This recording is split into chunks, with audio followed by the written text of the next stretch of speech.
আমরা আসছি বাংলাদেশ জামাত ইসলামের পক্ষ থেকে, যে আমাদের নাইমুল ইসলাম হাবিব ভাই যে কথাগুলি বললেন, আমরা অনেকেই অনেক কথা বলে এদিক সেদিক।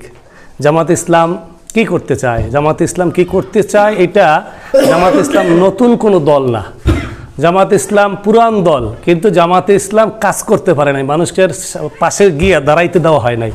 এখন আসলাম, এই যে 54 বছর এই দেশ স্বাধীন হয়েছে, এই কখনোই 54 বছরের মধ্যে জামাত ইসলাম একটা মাদ্রাসা, একটা স্কুল, একটা কলেজে এসে যে দুইটা কথা বলবে, ভোট চাওয়া তো দূরের কথা, জামাত ইসলাম নিজের পরিচয় দেবে, সেই পরিচয় দেওয়ার সুযোগটা দেওয়া হয় নাই। তারা বারবার চাইছে মানুষের পাশে যাইতে। এই যে এখন আমাদের আমিরে জামাত, আপনি দেখেন, যেখানে এই যে গত পরশু দিন লোক মারা গেছে 16 জন মিরপুরে, সেখানে অলরেডি উনি গতকালকে হাজির হয়ে গেছেন। সেখানে যাইয়া উনি 16 জন মানুষের 16 লক্ষ টাকা দিয়েছে। এটা টাকার উদ্দেশ্য না, উদ্দেশ্য হলো মানুষের পাশে দাঁড়ানো। জামাত ইসলাম মানুষের পাশে দাঁড়াইতে চায়, আমরা চাই মানুষের পাশে যাইতে, কিন্তু আমাদেরকে সরাই রাখা হয়েছে, আমরা যাইতে পারি না এই মানুষের সামনে। এখন যদি আপনারা যারা জনগণ আছেন, আপনারা যারা আছেন, তারা যদি এই সুযোগটা করে দেন যে না, তারা এই যে আমরা একটা মাদ্রাসা থেকে আসলাম, ওই মাদ্রাসার হুজুর আমার খুব ভালো কথা বলছে, একজন শিক্ষক, যে আমরা প্রতিষ্ঠানে শিক্ষিত সবাই জামাত ইসলাম সম্পর্কে জানে, কিন্তু আমাদের যে সমস্ত মা বোনেরা, যে সমস্ত ভাইরা বাড়িতে থাকে, যারা এদিকে আসে না, তাদের কাছে যাওয়া দরকার। আমরা সেই সুযোগটা পাইছি, আমরা অবশ্যই বাড়ি বাড়ি ঘরে ঘরে যাওয়ার অনুমতি আমাদের দেওয়া হয়েছে দল থেকে, কিন্তু আমাদের কিছু করার ক্ষমতা নাই। যদি আল্লাহ পাক সেই ব্যবস্থাটা করে দেয়, সবাই বলতেছে, কালকে একজন আমাদের সাথে ভালো পরিচিত, উনি বলতেছে আপনাদের কিন্তু এবার সুযোগ দেওয়া হবে, আমরা সুযোগ যদি কাজে লাগাতে পারেন, উনি বলতে বোঝাইছে ভোট দেব আমরা, কিন্তু ভোটটা আপনাদের নিতে হবে মানে সেন্টারে যেয়ে যদি ভোটটা তারা না দিতে পারে, তাহলে কিন্তু ভোট আউলেজল হয়ে যাবে।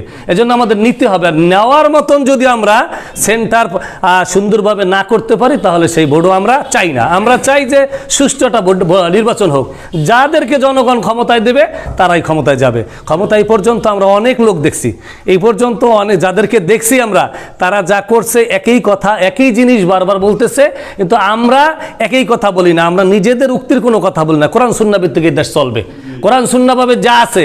আপনি যদি মনে করেন না জামাতে ইসলাম, কেউ বলে জামাতে ইসলাম কোরআন সুন্নাহ ভিত্তিক করবে না, এরা তাদের একটা আলাদা দল আছে, সেটা করবে, এরা সম্পূর্ণ ভিত্তিহীন, তাহলে আমরা আলেম ওলামা জামাতের সাথে সম্পৃক্ত হইতাম না। আমরা আলেম ওলামা যখন হয়েছি, ওখানে সংবিধানে লেখাই আছে জামাত ইসলামের যে কোরআন সুন্নাহ ভিত্তিক জামাত চলবে। আর আমরা কোরআন সুন্নাতের বাইরে যদি কেউ যাই, তখন আপনারা শিক্ষক যারা আছেন, দেশের মান্যগণ্য যারা আছে, তারা বাতরাই দল লগ আমরা সেখান থেকে সরে আসব। অবশ্যই আমরা সব জানতে এমন না, যখন বলে দিবে তখন সরে আসব। কিন্তু আরও যে অন্য সমস্ত দল আছে, তারা যদি অন্যায় করেও সাধারণ জিনিস করছে, সাদাবাজি করতেছে, বলছে এটা একটা সাধারণ ছোট্ট সাদাবাজি করছে, আমাদের কাছে এরকম আমিরে জামাত গতকালকে বলছে, যদি আমাদের এককালে মূল পর্যায়ে নিজের উদাহরণ দিয়ে বলছে যে আমার পাশে আবার আমিও যদি কোনো অপরাধ করি, সেই অপরাধটা সাধারণ অপরাধীর যেই বিচার, আমারও সেই বিচার হবে, এটা আদালতে হবে এবং সেটা কোরআন সুন্নাহ ভিত্তিক হবে। তাহলে এই কথা যে বলতে পারে, যে দুর্নীতি করবে না, চাঁদাবাজি করবে না, চাঁদাবাজি করতে দেবে না, এইরকম কথা বলতে পারে, একবার সুযোগ যদি দেওয়া হয় জামাত ইসলামকে, যদি তারা সবসময় বলতেছে সুযোগ দিয়ে দেখেন, তারা কোরআন সুন্নাহ ভিত্তিক দেশ এই পরিচালিত করুক। যদি না করে, তখন জনগণ ক্ষিপ্ত হইয়া যদি বলে আপনাদের কোরআন সুন্নাহ ভিত্তিক চালাইতে পারতেছেন না, আপনাদের যোগ্যতা নাই, তখন জামাত ইসলাম এর লেগে আন্দোলন করবে না, জনগণের গুলি করবে না, নিজের থেকে নেমে যাবে। এই কথাটা তারা বারবার বলতেছে। কোনোদিনও যদি দেখেন না জনগণ ফুসে উঠছে, জনগণ আমাদের বিরুদ্ধে গেছে, আস্তে হে যদি কোরআন সুন্নাহ ভিত্তিক চালাইও থাকে, তাও জুলুম করবে না জনগণরে, তারা নিজের থেকে সরে যাইবে, যে না আমাদের জনগণ এখন পর্যন্ত কোরআন সুন্নাহ চায় না। হ্যাঁ, এরকম যদি করে নিতে পারে, এই ডাকসু নির্বাচনে একটা মহিলা আপনার মাথার কাপড় ফালাইয়া চুল উদলাইয়া, সে কিন্তু একজন শিবিরের একজন প্রার্থী হয়েছে মহিলা, তো জুমা। এখন উনার ব্যাপারে কিন্তু এই আমাদের বন্ধু যেই দলটা, সেই দলটা কিন্তু বলছে যে জামাত ইসলাম, ইসলামী ছাত্র শিবির, ইসলামী দল নাম দিয়া তারা এইরকম বেপরদার নারীদের সাথে নিয়া কেন, এবং কিছু ইসলামী দল এই কথাটা বলা বলি করছে। আসলে কি কেউ জোর করে পর্দা পরাই দেওয়া, জোর করে হিজাব পরাইয়ে দেওয়া, বোরকা পরাইয়ে দেওয়া, এইটা কিন্তু আসলে থাকবে না। ওটা জোর করে দেওয়া যায় মাথায়, কিন্তু ওটা থাকবে না। কিন্তু ভিতর থেকে ভালোবাসা দিয়ে কয়দিন হয়েছে ডাকসু নির্বাচন হয়েছে, সেই জুমাই দেখেন, সেই সালমাই দেখেন, এখন কত সুন্দর হিজাব পরিয়া তারপরে টকশোতে আসতেছে, বলছে শিবির কি আপনাকে জোর করে এই হিজাব পরাইছে? বলে না, শিবির কেন পরাইবে, এটা আমার অধিকার, আমি মুসলিম হিসাবে এই পোশাক, এই মাথায় হিজাব, এটা এই যে মন থেকে যে আসছে এইটাই চায় জামাত এবং এইটাই চাই শিবির। জোর করে কাউকে কিছু করানো হবে না। আমরা চাই একটা লোক, আমাদের হিন্দু ভাই আছে পাশে, সেই হিন্দু ভাই হিন্দুর মতন চলতেছে, কিন্তু আমাদের ভালোবাসা দেখা আমাদের সাথে যখন আইসে উনি আস্তে আস্তে আস্তে আস্তে মুসলমানের ভালোবাসা দিকে মুসলমান হয়ে যাবে, সেই সুযোগটা দিতে হইবে, কিন্তু জোর করে বলা যাবে না আপনি মুসলমান হয়ে যান। এখন এইটা যদি কেউ বলে পাশে হিন্দু লইয়া, পাশে বেপর্দা লইয়া জামাত ইসলাম চলে, এইটা হয়েছে কি বেপর্দায় দেশটা ছাইয়ে গেছে, এখন ওনারে নিয়েই আমার কাজ করতে হইবে যাতে করে ওনার ভালো করা যায়, এই সুযোগটা দিতে হবে।